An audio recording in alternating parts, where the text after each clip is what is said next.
Before I get started, there are no slides this afternoon.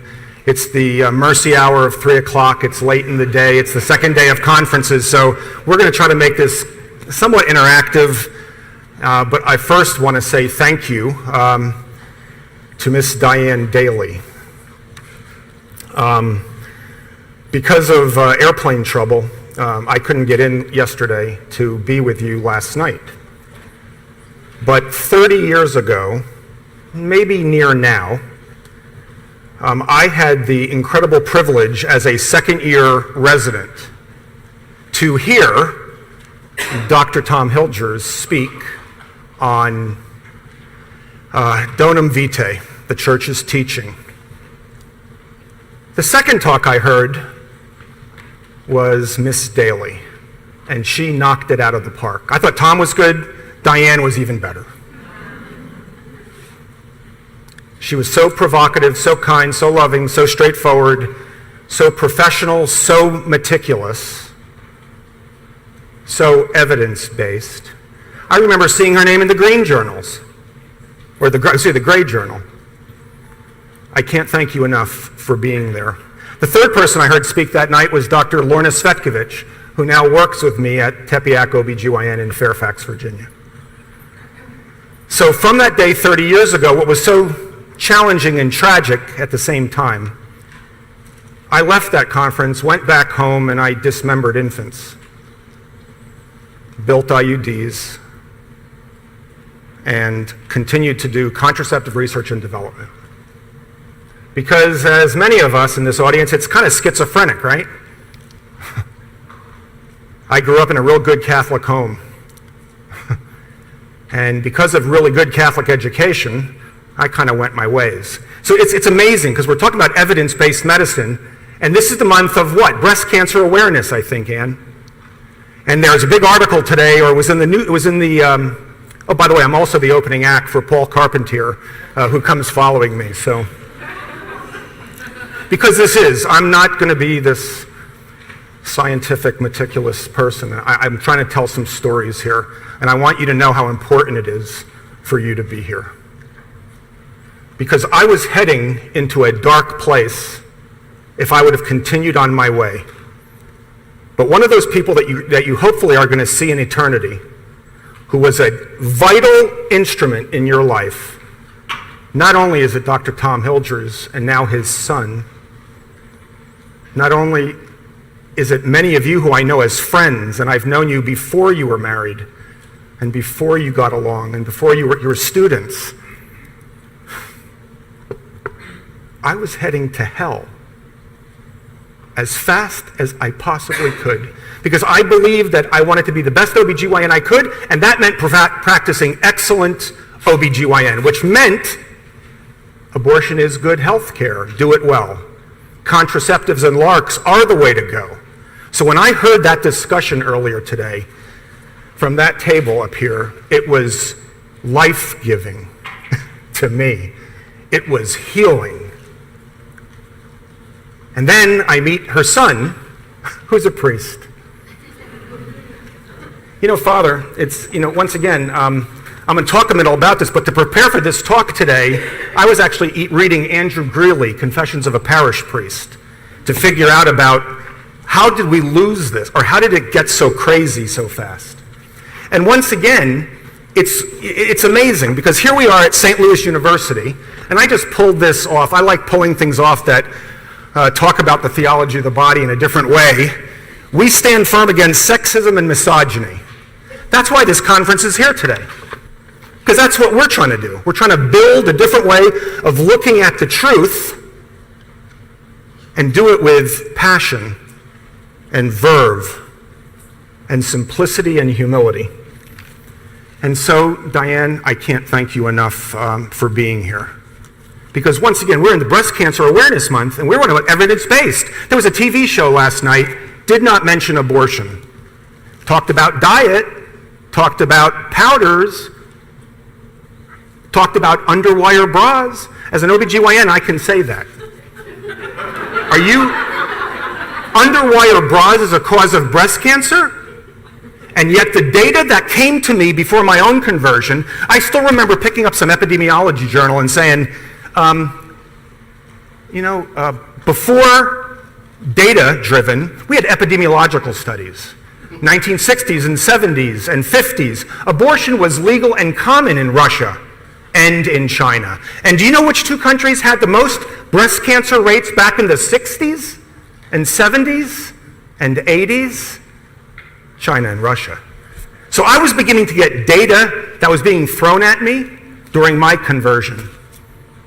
And so this idea of educating people, the FACTS program, the Gianna centers, this group of people, my Lord, this is how you change hearts. And so once again, I'm glad to be at a Jesuit institution. My dad went to Georgetown back in the 50s. I went to Spring Hill College in Mobile, the country club of the South. I also know that Paul VI is becoming canonized, I believe, along with, Oscar Romero? These were the words of Oscar's last sermon, just before the rifle bullets went through his heart. We know that each effort to better a society, especially one that is so enmeshed in injustice and sin, and it is an effort that God blesses, that God desires, that God demands of us. That's exactly what Annie was talking about. That's what we all were talking about. It's encouraging. It's like life-giving. It's conversational. I've been doing this since my own change of heart came in 1989. I'm still graced, man. I mean, this is off the hook. To think that I can be at a conference where I came from, tearing apart this hand, this heart, became harder and harder and harder, Diane. And it wasn't until I saw people like you, both at the doctor level and the nursing level, doing real science. Oh my God. Because the crazy thing at this point was, not only was I destroying babies during the daytime, but at night I would work at a pregnancy center. And I was kind of going to an Assembly of God church. So once again, what I'm going to talk about today is coming from my experience. I'm also kind of like a phenomenologist, sort of, because I've been around the country talking to medical students. Words have no meaning. When I say Divine Mercy Care, that's our nonprofit, they think mercy killing. Words have no meaning. Words have no meaning, which means thoughts have very little meaning. I'm at Baylor. They kicked us out. Oh, I was almost at Baylor. Baylor being a Christian institution, or kind of, they and the Catholic institutions had the most problems with me, giving a talk called Why Doctors Don't Do Abortions. Why is it hard to do abortions? Now, we had many, many years when good pro-life people, Catholics mostly, would try to go give conferences at these medical schools, and they would have 5 people show up. We kind of changed the words. We partnered with Students for Life, and we got between 50 and 300 people like this. Now, they really weren't coming to hear us. We were feeding them pizza. And since 85% of your group are lukewarm, meaning, who was it today? Was it Marguerite who said, they don't even care? They're not even, I would go give these talks in like an audience like this, and there would be 3 pro-life people there. There would be 15 voices for choices here, and the rest were 85% lukewarm. And I'm like, oh my Lord, he vomits them from his mouth. But if the problem's not them, the problem is us. Us. We're the ones that can't get our acts together. We're the ones that can't collaborate. We're the ones that have to knock down these silos and really live, because we aren't attentive too. And yet the potential that Anne sees, that I see, that all of you see, is out there. But I'm telling you, my experience has, both good and bad, kind of flavored the way I see Humanae Vitae. Because what's wild And I'm going to go back to Andy here for a minute. One of the sections that grabbed me about Humanae Vitae was section 17, where this old Italian guy predicts all these things that will happen if you follow this path. Section 17 of Humanae Vitae. Chapter 17 of this wonderful book that I recommend reading, but only with a strong heart, or maybe a soft heart. It's called That Goddamn Encyclical. That was given to him by a cardinal at an airport. So once again, from this, I don't have to talk about this, but I do have to talk about it. Because it's about the salvation of souls. The crisis in the church, the crisis in medicine, as we all know, is about faith. But it's about reason. It's about good medicine. At PWHC, we talk about it as standards. And we think about it as Catholic with a small c, not a big C. But that doesn't matter. We also think of it as inclusive, or trying to be more inclusive. That's at the end of the talk. What I want you to know is that he basically says that the Catholic Church fractured because of Humanae Vitae. That's when you look at the statistics and the sociology crap, that's when the people stopped going to church. Not after Vatican II. So remember, in our church today, we have that conservative, liberal, let's pray for our shepherds. Let's lift them up. Because we have to find and bridge the gap between social justice and the gospel of life. And that's been part of my own issues. That's been part of my own mission. Because I see it as a big tent. The body of Christ is huge. Because we're family. We're going to talk about that in a minute. But I want you to know that, isn't it fascinating? He predicts what will happen, and this guy, our father, who's passed, he's talking about that it's the reason why we became less faithful. Faithful to what? Well, the church no longer can talk. Basically, he says, no, it's the Vatican against the priests and the laity. That's the division. When I was at Spring Hill College, they slipped a paper under my door the morning of the, when John Paul became the Pope, that morning. Within 12 hours, I had a paper underneath my door why he was irrelevant. Because the whole movement of liberation theology, I'm 58. I'm seeing the end come. I've been sick a few times, like my brother, Dr. Tony. Do you understand that at that conference, I had lunch with Dr. Tony Pivarunas. I spoke with you. I listened to Tom Hilger's. My heart was inflamed, and yet I still didn't have the guts to follow him when I went home. It took a crazy psychotic episode with the Mother of God to do that. And some really good Assembly of God people saying, no, Johnny, you do have the power, because the grace will fill you, which I didn't get in my Catholic upbringing. It is grace, but then you have to act. And like my friend Rich Mullen says, if you don't act on this, it's like a screen door without a submarine, you're going to sink. That's what faith without works is. It's a paraphrase of James. And so I just want to encourage you today, because it's salvational. And we can't pin it on them because we don't know their story. We can only look into our hearts. And that's why the beautiful thing about St. Louis University is that it's Jesuit.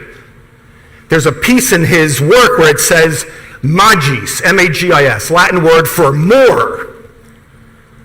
Dr. Bruchalski, everybody here, you guys want more. This is a group that wants more than just throwing hormones at women. Do you know, I built an IUD, or helped build an IUD, that we would stick in uteruses right after the birth of the baby, without their knowledge. Stick it in, pull it out at this postpartum visit if they came. You're seeing articles now about IUDs that you can put in right after the birth of a baby. Once again, folks, I go give these talks at medical schools. The other thing was, guy from UVA comes up and goes, hey man, That was a great talk. Do you really believe life begins at fertilization? Marguerite. University of Virginia. You're the first person that has had a consistent ethic on that. First person. That's why if you have money and time, facts. And once again, I wasn't here yesterday. Facts, Gianna, PWHC, Diane's group. So here I am.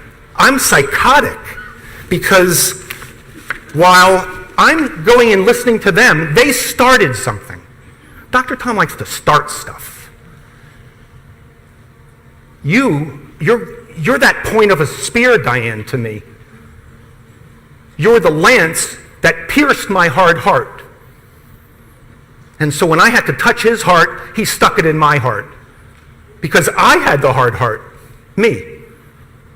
And many of you out there who have had this experience, I don't think I'm telling you anything differently. And so here I was, and right now there's a doctor in Gilbert, Arizona, that is trying to, he talked to his partner, who's a Catholic, who provides contraception, but coverage for him. Hey man, I think you're going to lose your soul. He's going after him, he's challenging him. For our conference, it just happened. Not coincidental. And so once again, we stand on the shoulders of Rene Goupil. The first North American martyr was a physician, a healthcare provider. He got knocked upside the head, I believe in 1642, because he was teaching a young woman about natural fertility. Not natural fertility. He was teaching her about how to bless herself. But it's coming to that. It's coming to that. He died for us, so we can live. One of our medical students that many of us know, she went to McGee Women's in Pittsburgh. She said to me, every day, every moment, we are stamping out fertility. She's in pediatrics today. She would have made a great OB, but that just wasn't God's will for her. Okay, Lord, I'll wait. We'll wait.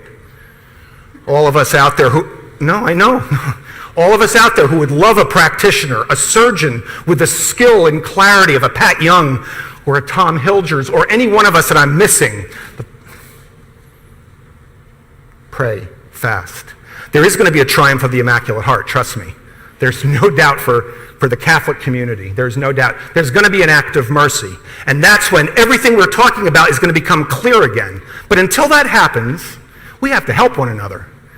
We have to, every time I go give a talk, hey, what about, can you help Ann? Can you go to Arizona? Can you come here to us? 2 of my doctors are getting older. We're looking for young docs. I have 5 doctors with me and a midwife.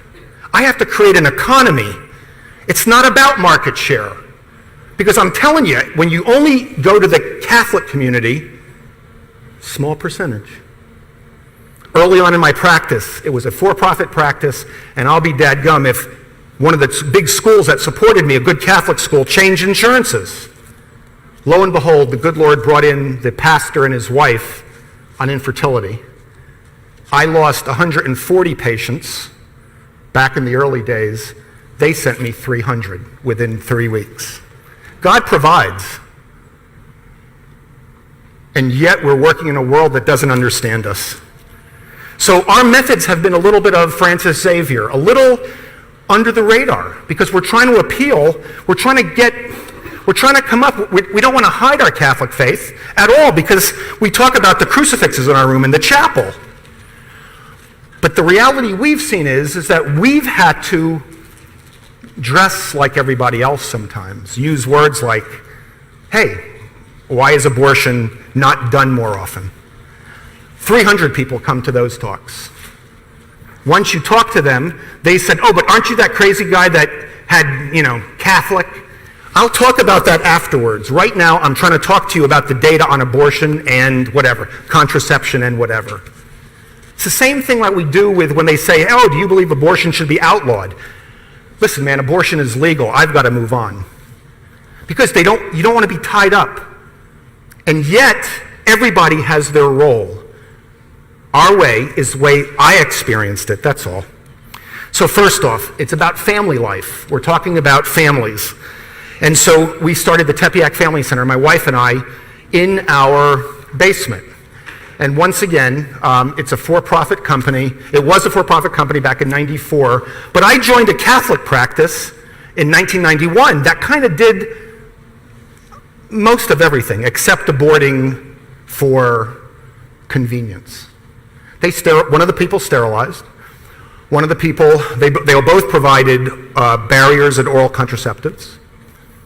One was not Catholic, but I learned a lot about opening hearts and about being present to people there. So once again, it's about these issues of this loss of faith. Because I had this conversion. I used to be following Howard Jones, the guy from Hopkins, and then I met Tom Hilgers, the guy from Mayo. I used to follow Georgiana Jones, the mother of gynecology so much with hormone analysis, and she was the one that, or was one of the people that came up with the luteal phase defect. We used to measure spin Barkite on every IVF patient we did. Can you imagine? So I come home from my conversion, I say, Dr. Georgiana, can I talk to you for a minute? I don't think I can suck eggs anymore, and I know I can't abort sick babies. She goes, oh no, you found Jesus. Yeah, I did, but what about your spin Barkite? What about the data coming out of Russia? Because I had built this was coming up inside of me. It's psychotic to go from these places. Andrew Greeley to Paul VI. We have to help people make that transition, which is so challenging. And that's why what Annie was talking about, what I'm trying to talk about, these are real steps to disciple people. Because I was in an Assembly of God church. I know how to pull people out of the Catholic faith, or I thought. Becoming Catholic again, I knew how to pull people out of the non-Catholic churches. But that's not the important part. It's not about scripture verses. It's about transforming hearts through healthcare because the Lord came for all of us.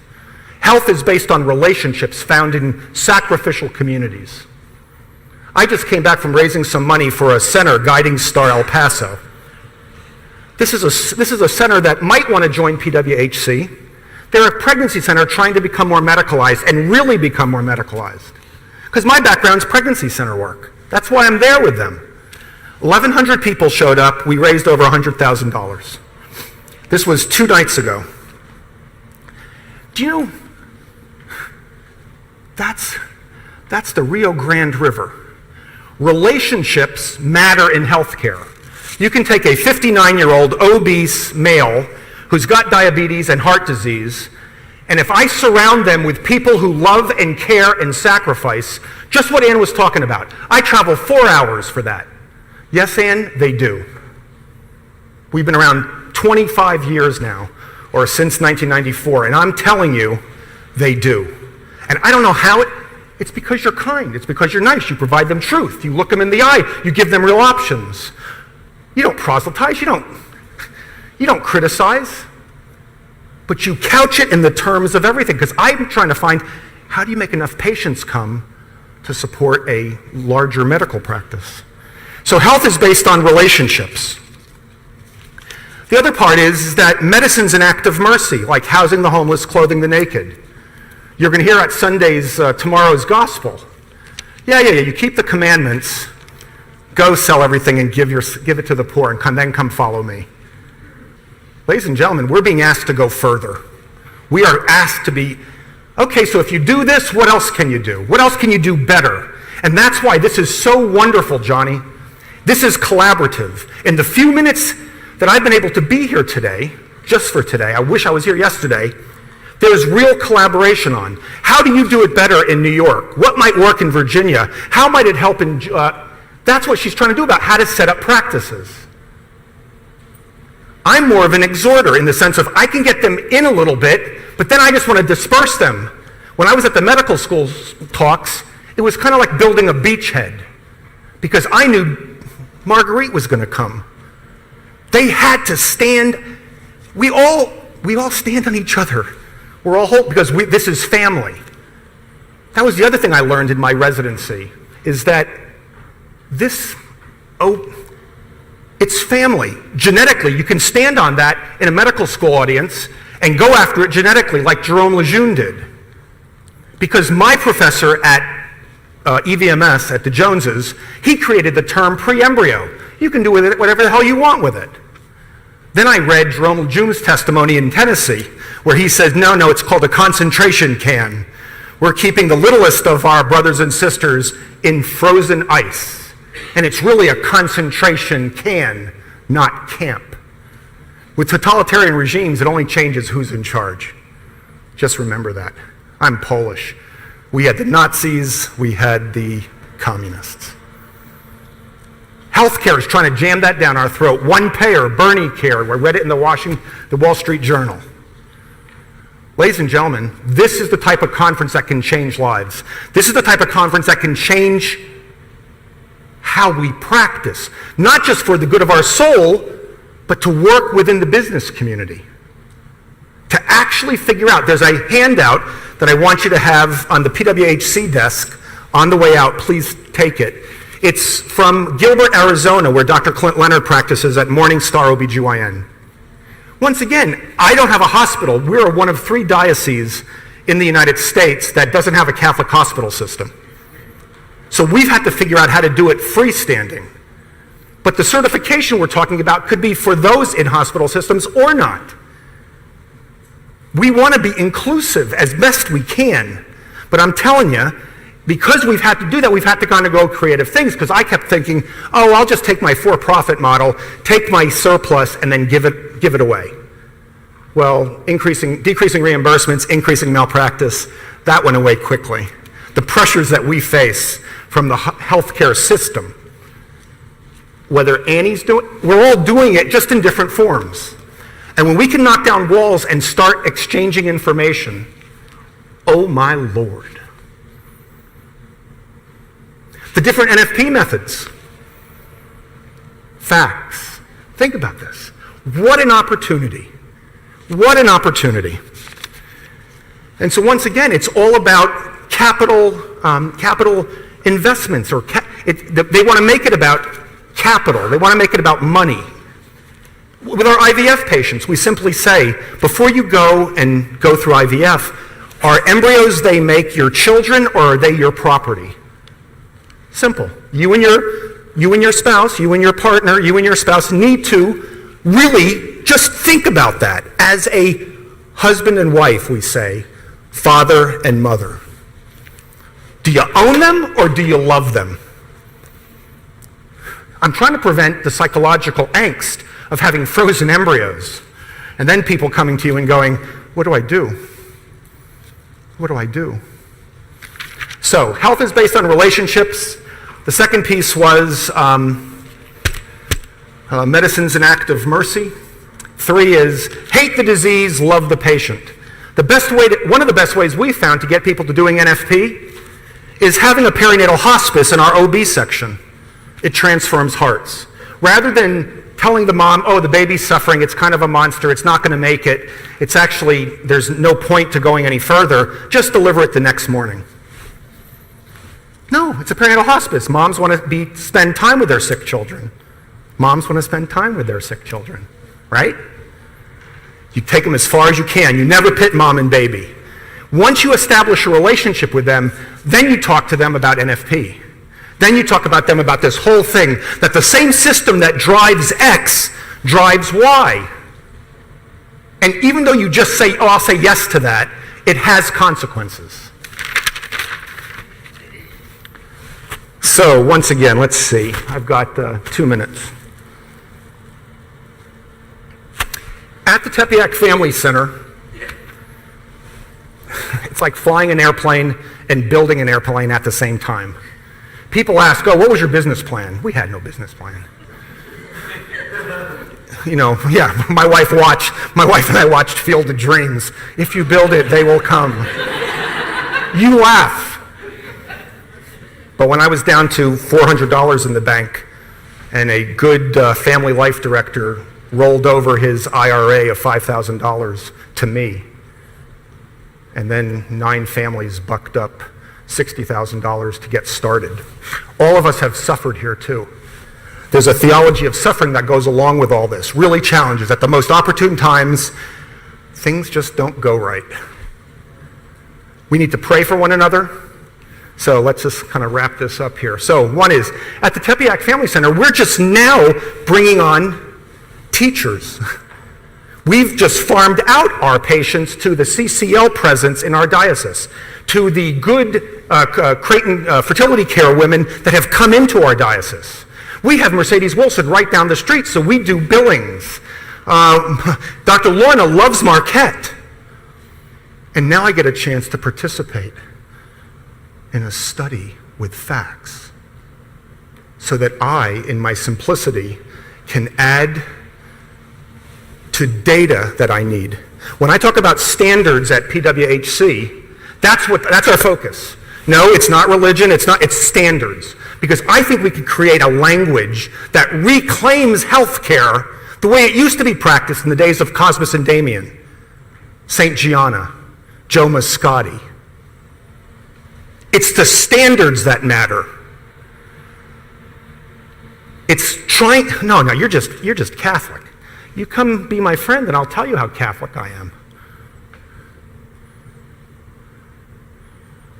Why? Because we all have our different ways. It's like the book of Acts, folks. I promise you, all of us have roles. We need to talk and pray and listen and offer for each other. Because where Paul went to the Gentiles, Peter went to the Jews. And together we are much stronger. And that's why all these methods of natural fertility awareness, they integrate together. They're not competitors, really, because human beings, it's about forming relationships. Because the last pillar, besides, how do you transform hearts? Medicine is an act of mercy. Health is based on relationships, excellent care, because in my psychosis it was practice excellently. See the underserved every day, because that'll keep you honest, which is what you're doing with NFP. And then thirdly is follow the teachings of my son's church found in scripture and tradition. Those were the secrets. And I'm convinced that's what we're talking about here, just in different ways to go about doing it. And what I have found is that many of our patients come from the non-Catholic community, even though we have some wonderful people. And some of my doctors came through the confessional. I can't give you absolution because you're going to go back and do this tomorrow, but talk to this guy who then tries to talk to you and to you and to you. So right now, our NFP model is we're just now beginning to have teachers in our office because we've been blessed with a diocese that had some pretty good leadership. But in our, hey, Bishop, I need some help. John, I don't want to get into healthcare. I have other initiatives, education, whatever. I understand, Bishop, but each year I got to come back and ask you. Healthcare is a real pain in the butt for these men who lead our church, right? We all know it.